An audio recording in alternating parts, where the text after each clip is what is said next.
Hogan 24 Media ka dhigo wehelkaaga. maalin maalmaha ka mid ah ayaa nin wuxuu arkay haweeney waayeel ah oo dhinac taagan gaari marshadiisa wuxuuna soo aaday dhankeeda. Markuu u soo dhowaaday ayuu arkay in gaariga lugta taayirka ka banjartay, isla markaana aysan awoodin in lugtaasi ay gaariga ka beddesho. haddaba intaan u gudagelin fadlan haddii aad ku cusub tahay channelkeena subscribe saar, gabalaalkana furo si aad u noqoto qofka ugu horreeya hele barnaamijyadeena. hana hilmaamin inaad la wadaagtid asxaabtaada adigoo sheer garanaya muuqaalkan. mahadsanid. xilliguu habeen ahaa iyo waddadoo cidlo ahayd, haweenaydii markii aragtay ninkan dhankeeda u soo socdo ayay ka shakiday, wayna ka cabsatay inkastoo uu dhoola caddaynayay. muuqaalkiisa ayaa wuxuu ahaa nin daruufi ay ka muuqato, wasaq badan, baahi badanna laga dheehan karay.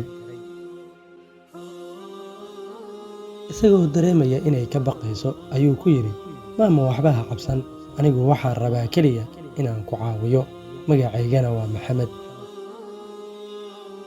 maxamed ayaa wuxuu bilaabay inuu gaariga lugta ka beddelo. xoogaa kadib waxaa u suura gashay inuu beddelo taayirka, inkastoo gacanta uu dhaawac fudud ka gaaray. maamadii ayaa u mahadcelisay, waxayna weydiisay qiimaha lacageed ee uu doonayo inay siiso maadaama uu shaqo u qabtay. balse isagii ayaa ku jawaabay, haddii aad doonayso inaad aniga ii abaalguddo, waxaad caawisaa markaad aragto qof dhibaataysan oo caawinaad u baahan sida adiga aad ugu baahnayd oo kale, kadibna aniga i soo xusuuso. sidaas ayaana lagu kala tegey. dhowr kiiloomitir markii ay socotay, maamadii waxay aragtay maqaaxi yar oo waddada dhinaceeda ku taalla. waxayna ahayd maqaaxi yar oo 4 kuraas oo keliya taallo, cunooyin badanna aan laga helin. kabalyeriga maqaaxidaasi joogay ayaa waxay ahayd ruux haweeney ah. maamadii gaariga wadatay ayaa dalbatay koob shaax ah iyo casho fudud. markii ay keentay dalabkii ayay maamadii dareentay in gabadha uur qiyaastii 8 bilood ah ay leedahay. isla markaana waxay isweydiisay waxa ku kalifay iyadoo sidaa u culus inay shaqayso, balse way iska caddeed oo duruufta jirta wejigeeda ayaa laga dheehan karay. markii ay cashadii dhammaysatay ayay u dhiibtay lacag $100 ah. gabadhii ayaa waxay aaday qaanadda lacagta si ay sarif ugu soo raadiso, baaqigana ugu soo celiso.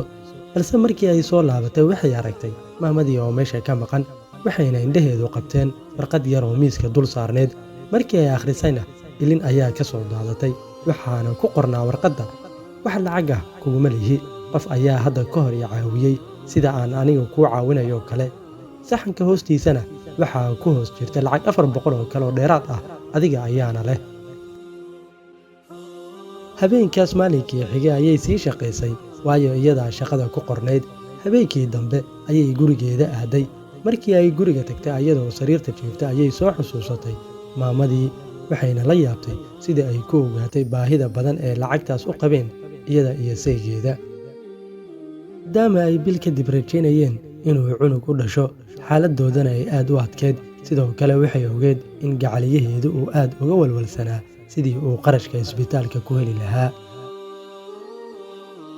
isagoo dhinaceeda midig jiifa ayay dhegta afka u saartay, waxayna si cod dabacsan ah ugu sheegtay, macaani wax walba waa okay, qarashkii aan u baahnayn anigaa haya. kadib waxaa la gaaray wakhtigii ay sugayeen oo ah wakhtigii dhalashada cunugooda. waxayna noqdeen famil dhammaystiran oo isku faraxsan. waad ku mahadsan tahay daawashada muuqaalkan. fadlan haddii aad nagu cusub tahay rukuma channelkeena Hogan 24 Media, adigoo subscribe-na saaraya gabalaalkana furanaya si aad u noqoto qofka ugu horreeya ee hela barnaamijyada aan soo gelino channelkeena. hana hilmaamin inaad la wadaagtay asxaabtaada adigoo sheer garanaya muuqaalkan. mahadsanid.